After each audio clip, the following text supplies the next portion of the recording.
I'm Carlyn with the Texas Historical Commission. Welcome to another episode in our Training for Texas Museum series. It's a project that's partially funded through a generous grant from the Institute of Museum and Library Services. This is actually part 2 of our 3-part series on photo storage. In the last episode, we talked about paper enclosures for your photo collections, and in this episode, we're going to talk about plastic enclosures. Now, when it comes to plastics, they're not all created equal. When you're shopping for plastics, you want to make sure that you're looking for plastics that are uncoated and that do not contain plasticizers or other additives. Those types of things can be harmful for your museum photos. Now, there are 3 main types of plastics available to you. The first one is polyester. And polyester is actually the best plastic that you can get for your photo enclosures. In the archival supply catalogs, it's often called Melanex. That's one of the brand names of it, and so you might be more familiar with it in that way. Polyester is the most rigid of the plastics. It has the best ability to kind of hold its shape, so it gives really good support. It's also, and this is the most important, it's also the most inert, the most chemically stable of the plastics available to you. Now, it can generate static electricity, as can most of the other plastics, and this can be a disadvantage, particularly because it attracts dust, which of course is harmful to your photographs, but it also can be harmful to your photographs that are really fragile, the ones that maybe have a flaking emulsion layer, that image layer, because as you insert it or as you extract it from the polyester enclosure, the flakes or any part that's kind of torn or about to fall off can actually stay with the plastic as you pull the rest of the photograph out. And then you'd have to get some conservation treatment done on that photograph. So it's a little bit risky, but the reward is excellent protection from handling and excellent protection from the environment itself. The second type of plastic is polypropylene. Polypropylene is a little less rigid than the polyester. It's still a good choice. It's a little less expensive. It's a little bit softer. It's even softer when you find it in the binder or album page format. It's a little more rigid when you get the sleeves or when you get the envelopes, but when you get the binder pages or album pages, it's a little bit softer, and it has to be so that you can turn those album pages the way that they're intended to be turned. Now, the third type of plastic that you can use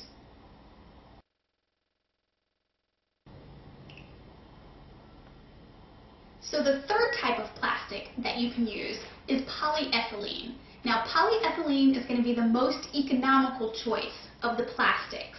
It's going to be a lot softer than the other 2 types, in other words, less rigid, so it doesn't provide quite as much support. It's a little bit more flimsy. It's also not as clear as the other plastics, at least not in every case. It's a little bit milky. You can still see through it. It still provides some sort of transparency, but it's a little milkier in appearance than the other 2. When you find it in the binder and album pages, and that's pretty much the only way you're going to find it, it definitely is softer. It uses, as all the album pages do, a little bit of a coating and kind of an anti-slip agent on the pages themselves, which can be a little bit risky. Some of them have kind of a rough texture, and so you have to be really careful when you're sliding the photographs in and out. Really soft-surfaced photographs, soft-surface prints, can be scratched by that.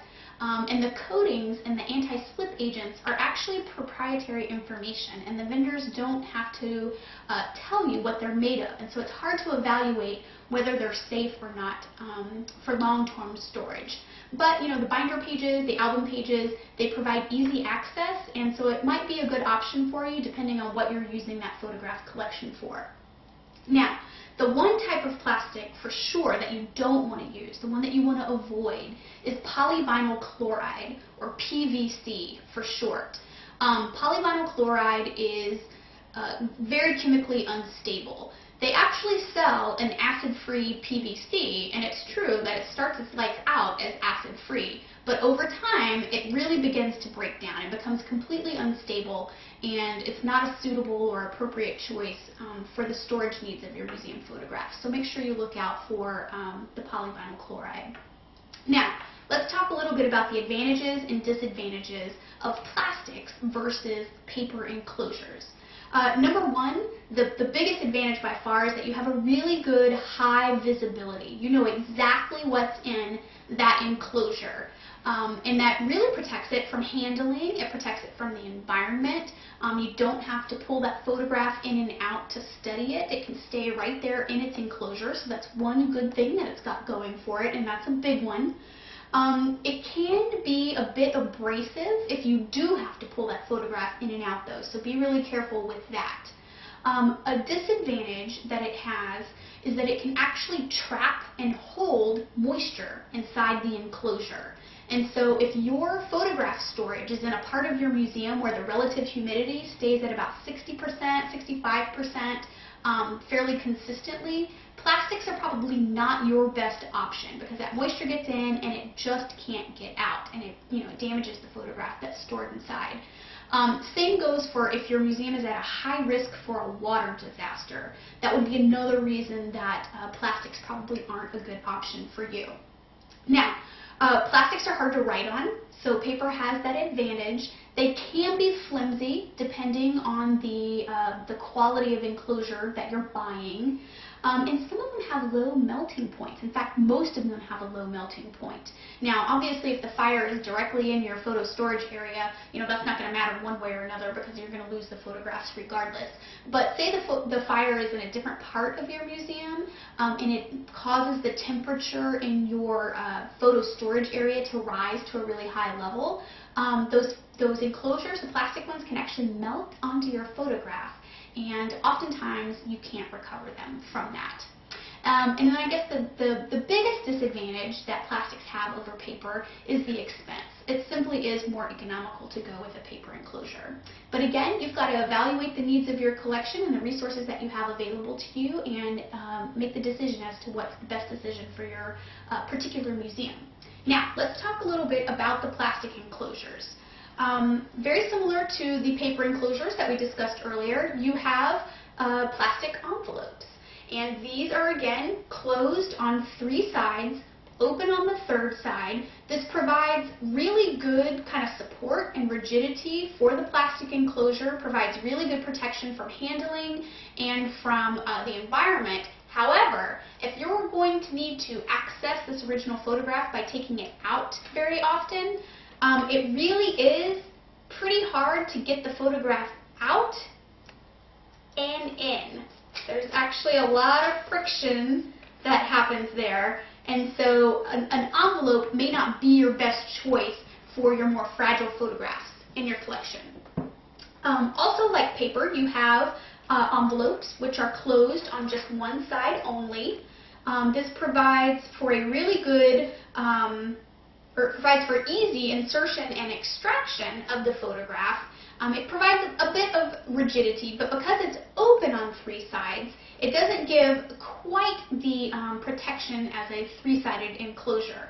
You have to be really careful when you're inserting these into the boxes because they can kind of slide around and your photograph can kind of, slip out of one end of these if you're not careful. A third option is what's called an envelope.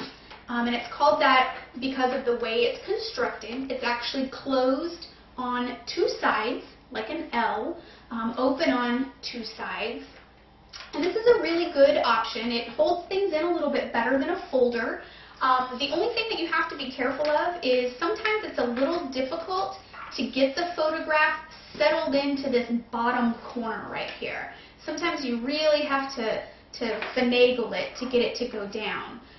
It's probably a better enclosure for smaller items, so like your 8x10s or smaller, probably a good option for that.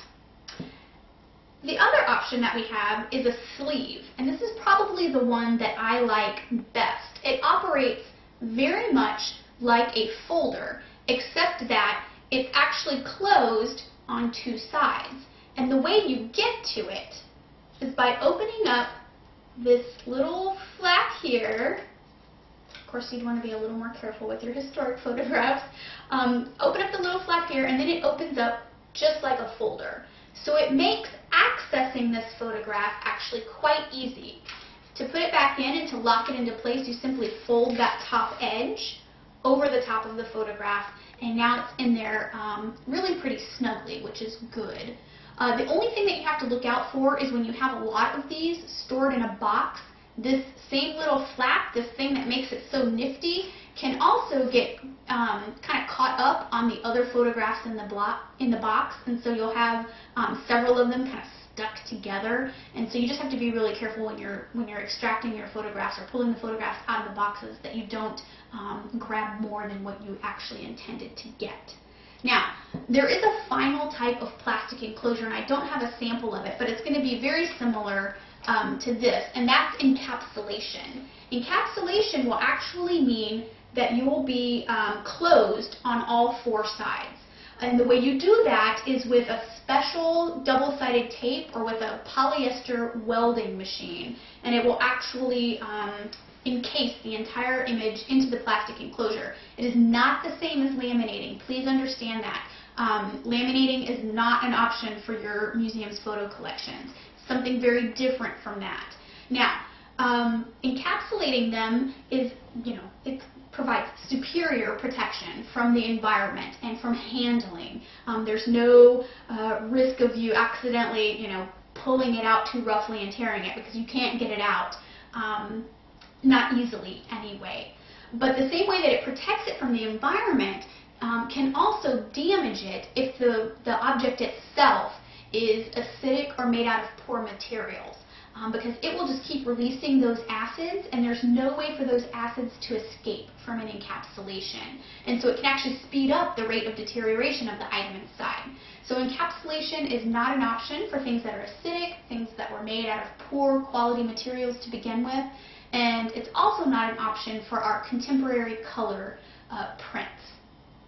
Now, finally, you have the binder pages, and we've talked a little bit about that. Those are the album pages. You just have to be a little bit careful with those, weigh the risk versus benefits. Again, they often have a kind of coating or an anti-slip agent that may be harmful to the photographs if you're not really careful with them. Again, if you have a small collection of a uniform size, something that you really need to access very frequently, it might be a perfectly acceptable option. But if for long-term storage, for highly significant collections, you probably want to go with something of a little higher quality. So I think that wraps up our talk on plastic enclosures. If you'll tune in to episode 3, we're going to talk a little bit about horizontal versus vertical storage.